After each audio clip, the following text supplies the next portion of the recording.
All right, let's pull the file on this one.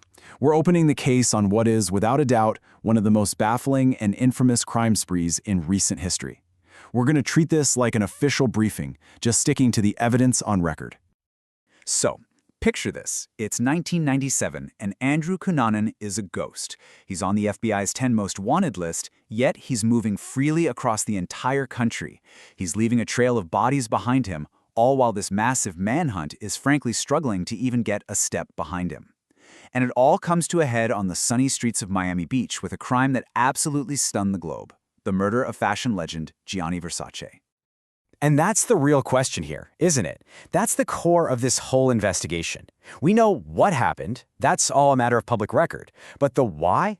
Well, that's one of the great lingering mysteries in the world of true crime. To even begin to understand the spree, you have to first try to understand the man. So, where do we start? Well, every investigation kicks off with a profile.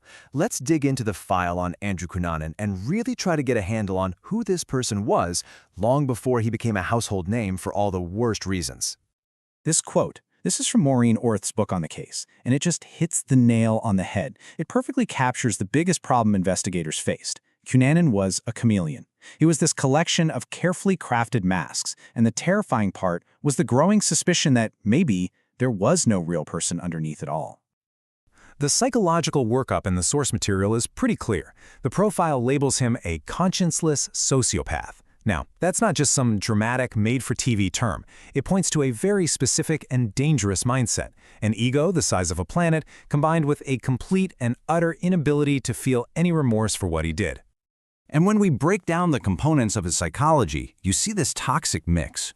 Here's a guy who is desperate for status and acceptance, but his entire lifestyle is propped up by wealthy patrons. So underneath it all, there's this profound, gnawing insecurity. He built his whole life on a foundation of lies, and when those lies started to crumble, that fragility and that jealousy, they became incredibly dangerous. And this slide just lays it all out, doesn't it? It's the perfect illustration of the disconnect. On the surface, the performance was a sophisticated, charming man of the world. But the reality, he was broke, he was deeply insecure, and he was manipulative. That charisma, it was a tool. The charm was a weapon.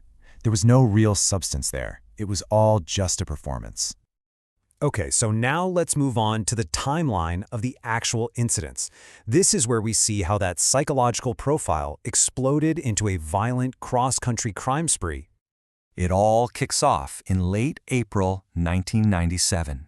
First, Jeff Trail, a former friend, is killed in Minneapolis. Just days later, David Madsen, an ex-lover, is found.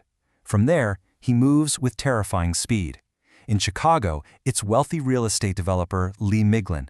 Then in New Jersey, a cemetery caretaker named William Reese, killed, it seems, purely for his red pickup truck.